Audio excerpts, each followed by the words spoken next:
Hi, welcome back. The next topic in Spring Boot JPA repository is derived query method. So what exactly is this? As we have already explored, in the repository, we will be needing some custom methods based on the requirement. And we already know that the repository provides some inbuilt methods which are available by default, and we invoke it from the service layer, which are further invoked by the control layer. But based on the requirement, we will be needing the custom functionality in the repository layer.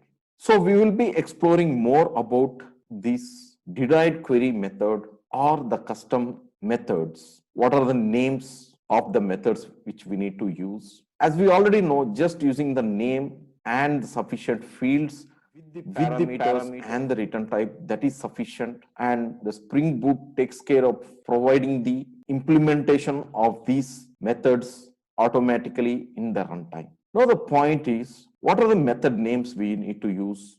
Right, that's going to be our topic in this lecture.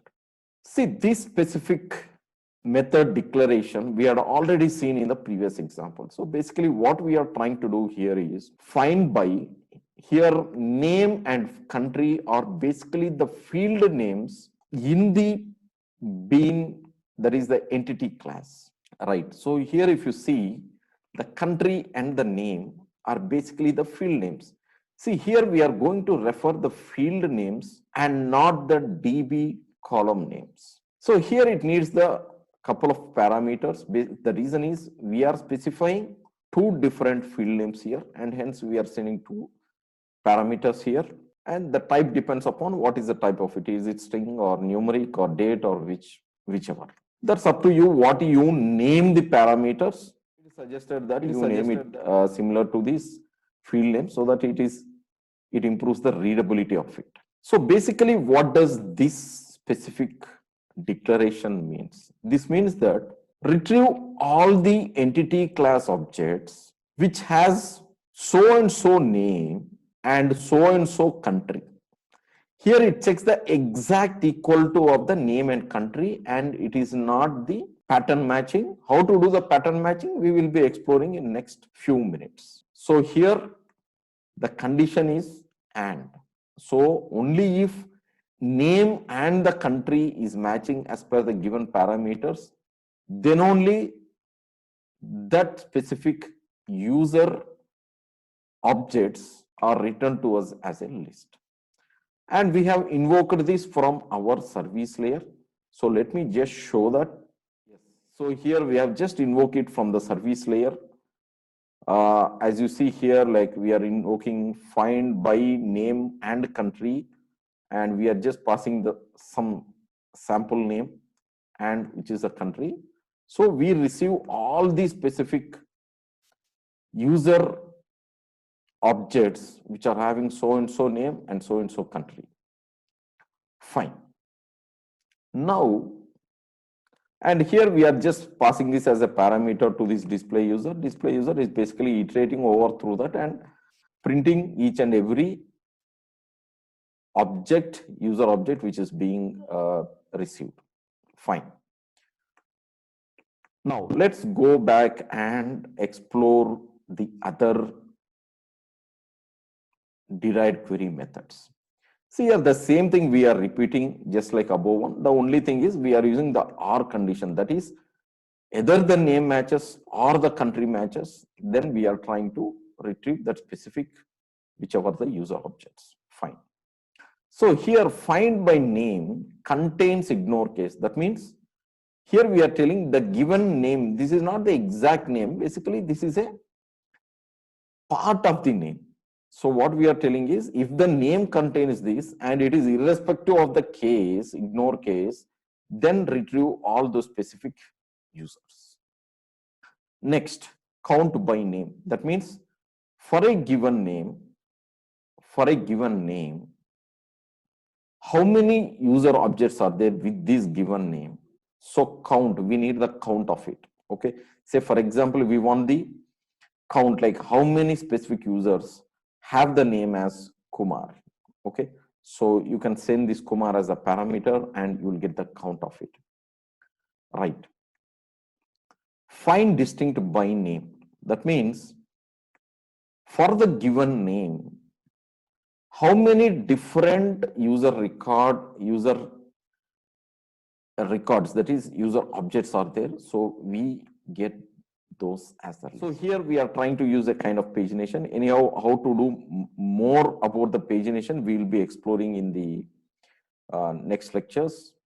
But using the derived query method, how to achieve it? All right. See here, what we are trying to do is we are trying to retrieve the user objects. We want the first 4 by name, that means based on the name which is given, and order them based on the name in the ascending order. Okay, right. Then the top 3 is same as the first 4. Okay, so right. So here what we are trying to do is, here we are finding the name contains, that means name need not be the exact match. It is based upon the, if it contains the string which is sent as a parameter, and even the country also, like instead of IND, maybe you are passing IN here as a parameter, it matches IND and maybe Indonesia or whichever other countries. So similarly, if you try to send U as the country here, then it's going to match UK, US, or whichever other countries, right? And we are saying that the contains is ignore case. Fine. Okay. So what I'll do is before further invoking these, let us just go and explore more. So I just provided a small documentation with this, which is also uploaded as part of this lecture. So basically how to derive that specific method name, that is the point. Okay. See, when you're trying to derive that specific method name, so you need to have the find by, get by, count by. Okay. So it should be by, and the field whichever you want to use. Okay. So that field name should be followed by this find by. That means find by that specific field name. And if there are multiple conditions, like just like we had seen, like it's a matching name as well as the country, or name or the country. Okay. So all those you can just try to combine using this and or and. See, similarly, there are a number of, you can say like as a keywords, which has a fixed meaning, and this can be part of the method names. Fine. So if you see, we have used and, or, and we had also used ignore case. Fine. And order by we have used in the methods which we have just discussed. And we have also seen. So just to get more clarity, here I try to provide the declaration of some more derived query method names. So here what I'm trying to do is, so find by marks greater than. So we are just assuming that student is the entity class, and there are some fields in that, like what is the name, what is the father's name, and marks, etc. are some of the fields which are assumed in that specific student entity class. Okay. So here what we are trying to do is find by marks greater than, that means whichever students or whoever students have attained the marks greater than the given marks, which is a parameter. So all those students, we receive it as a list. Fine. All right. So here it is greater than or equal to. Then name is not. That means, see, generally if you say find by name, and if we pass the name here as a parameter, then you'll get all the students who are having that specific name. But here it is the reverse of it. That means find by name is not. That means if the name is not these, then that remaining everything you will get it here in the parameter, right? So the next thing is find by name starts with. That means if you have given some name pattern here, so who all students have that specific name as a prefix, right? So that specific students, all the entity objects you will be receiving as a parameter. Next, if the email is null, then you will be getting that specific students. Next, by name containing, that means this name pattern is somewhere inside the name of the student. Next, here we are combining multiple. See, basically I added this to show that in our users example, which we have seen, so we try to find by name and by country, and name or country. So similarly, it is possible to have even more than 2 field names here. Okay, right? So if you see here, there is name, there is marks, there is even father's name, and I'm trying to combine here or is the relationship, and here it is and is a relationship. Fine. Okay. See, now the point is, whenever we are trying to design this specific method, so what happens if the developer does something wrong in the field name or the whichever the keywords kind of thing? So what happens? And similarly, what happens if there is a mismatch in the number or the type of the parameters, or if there is a mismatch in the return type? So what happens means the compiler cannot detect it because it is done on in the runtime. So that is why you get an exception. So based on that exception, you need to resolve that. Okay. So as already said, whenever you get an exception, go to the first line of that exception and go to the last part of that first line exception. Okay. So you'll get a hint what is wrong. Is it the method name, or the field is not existing, or the number of parameters are mismatching, or the type of the parameters, or whichever. Right. Now let's go back to our example. Right. And I'll just try to run this. See, since there are a number of derived query methods here, I have not exposed each and every one as a REST controller. Okay. Right. So just to avoid like too many REST controller endpoints. So what I did is in the service layer, whenever this get user is invoked from the REST controller, see, from the REST controller, I'm invoking this get user as a part of this get all user. Got it? So going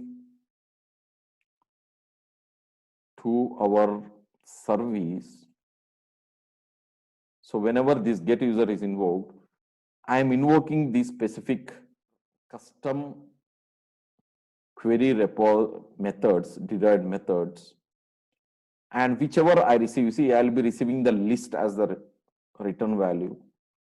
Since I need to print that a number of times, so I included this need not be a public, this can be a private actually. Okay. All right. So I'll be changing this when I upload it. The reason is I want this method only internal to the specific service. And right, so I am receiving this as a parameter. So I'm just trying to iterate and print the details of that user object. Fine. So, right. So I'm just trying to invoke some methods here randomly. So here we are invoking the count by name. So I'm just trying to run this. So along with this lecture, even I'm uploading this specific example so that you can take it as a reference and even make changes, or you can use it in your actual development projects. As already known, we are using MySQL database, and you can provide some random data inside that. You can try to insert the data by using the REST APIs, which are already there. Since we have already covered this example in depth in the previous lectures, so I'm not covering each and every REST endpoint here. However, if you want to add the data, that is, you want to create more records, so you can try to go with this create user, and you can send as a parameter and as a part of the body, and you can try to insert it.